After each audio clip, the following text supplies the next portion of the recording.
নমস্কাৰ, মোৰ নাম শ্ৰী অনন্ত শইকীয়া। মোৰ সহধৰ্মিনী দীপিকা হাজৰিকা শইকীয়া। আমি এই তাঁতশালখন লোৱা আজি প্ৰায় 3 মাহে হ'ল। মই এই তাঁতশালখনৰ পৰা আজি উপকৃত হৈছোঁ বুলি ক'ব লাগিব। কাৰণ মই এতিয়া বৰ্তমান মই এৰী ষ্টল 2খন উলিয়াইছোঁ দিনত কৰ্মব্যস্ততাৰ মাজেৰেও।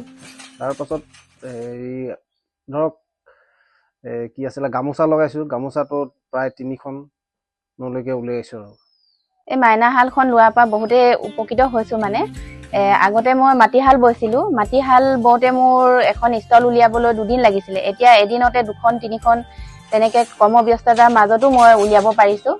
আৰু ইয়াত মানে যিবোৰ বৌ তুলিব লাগে আৰু ফুল বাচিব লাগে বহুতে সহজ পাইছোঁ, মানে কম সময়তে হৈ গৈছে। এই তাঁতশালখনত এটাই বস্তু মই বেছি ভাল পাইছোঁ, কাৰণ লগাবলৈ বেছি ঠাই নালাগে আৰু যিকোনো কাম খুব সহজতে হয়। এতিয়া ধৰক আপুনি ইভাগে আগত যি ধৰণে আমি পৰম্পৰাভাৱে বৈছিলোঁ সেইবিলাক কৰিবলৈ হ'লেতো বহু সময় লাগে। এতিয়া খুব কম সময়তে আমি এই তাঁতশালখনত এখন কাপোৰ বৈ উলিয়াবলৈ পাওঁ।